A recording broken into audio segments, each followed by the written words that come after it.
Kalau Mak suka dengan podcast saya, dukung podcast saya dengan cara apa, Mak? Like, comment, dan subscribe. Jangan lupa klik tombol loncengnya.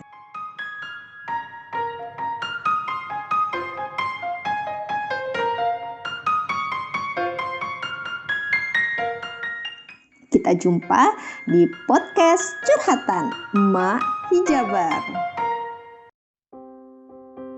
Salman Al-Farisi, bagian pertama.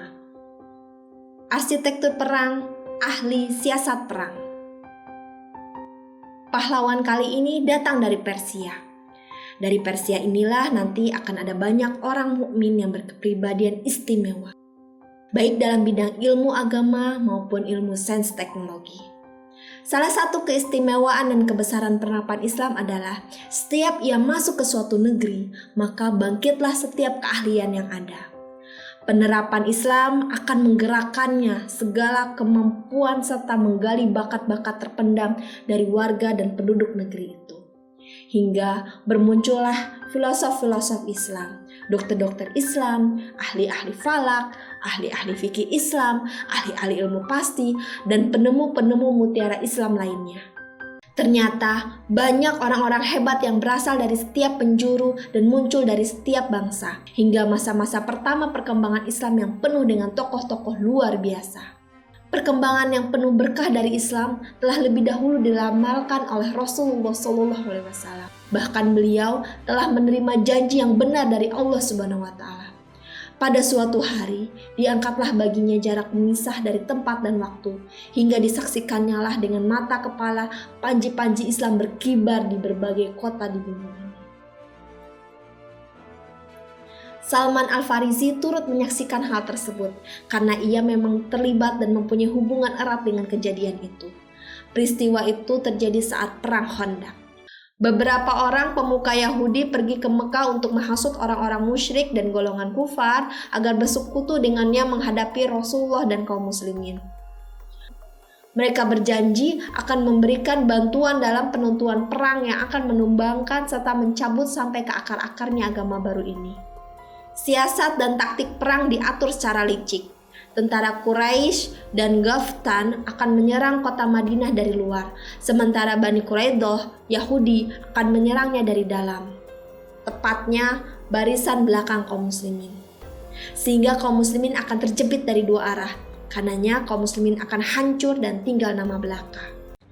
Pada suatu hari, kaum muslimin tiba-tiba melihat datangnya pasukan tentara besar yang mendekati kota Madinah. Mereka membawa perbekalan dan persenjataan yang banyak. Kaum muslimin panik dan kehilangan akal melihat hal yang tidak diduga-duga itu. Keadaannya dilukiskan dalam Al-Quran. Ketika mereka datang dari sebelah atas dan dari arah bawahmu, ketika pandangan matamu telah berputar liar, seolah-olah hatimu telah naik sampai ke kerongkongan, dan kamu menaruh sangkaan yang bukan-bukan terhadap Allah. Terjemahan Quran Surat Al-Ahzab ayat 10. 24.000 orang prajurit di bawah pimpinan Abu Sufyan dan Uyainah bin Hisn menghampiri kota Madinah. Mereka bermaksud mengepung dan menghabisi Muhammad SAW, agama serta para sahabatnya.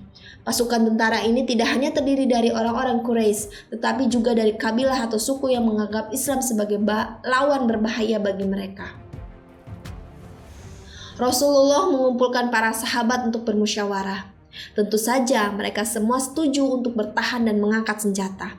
Tetapi apa yang harus mereka lakukan untuk bertahan? Ketika itu tampillah seorang yang tinggi dan berambut lebat, seorang yang disayangi dan amat dihormati oleh Rasulullah. Itulah dia, Salman Al-Farisi. Dari tempat ketinggian, Salman melayangkan pandangan meninjau sekitar wilayah Madinah.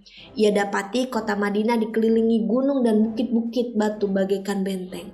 Hanya saja ada daerah terbuka yang luas dan terbentang panjang sehingga akan dengan mudah diserbu musuh untuk memasuki benteng pertahanan kaum muslimin.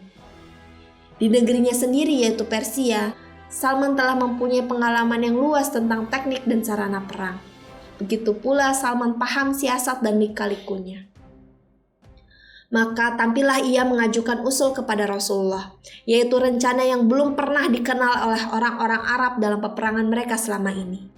Rencana itu berupa penggalian Khandaq.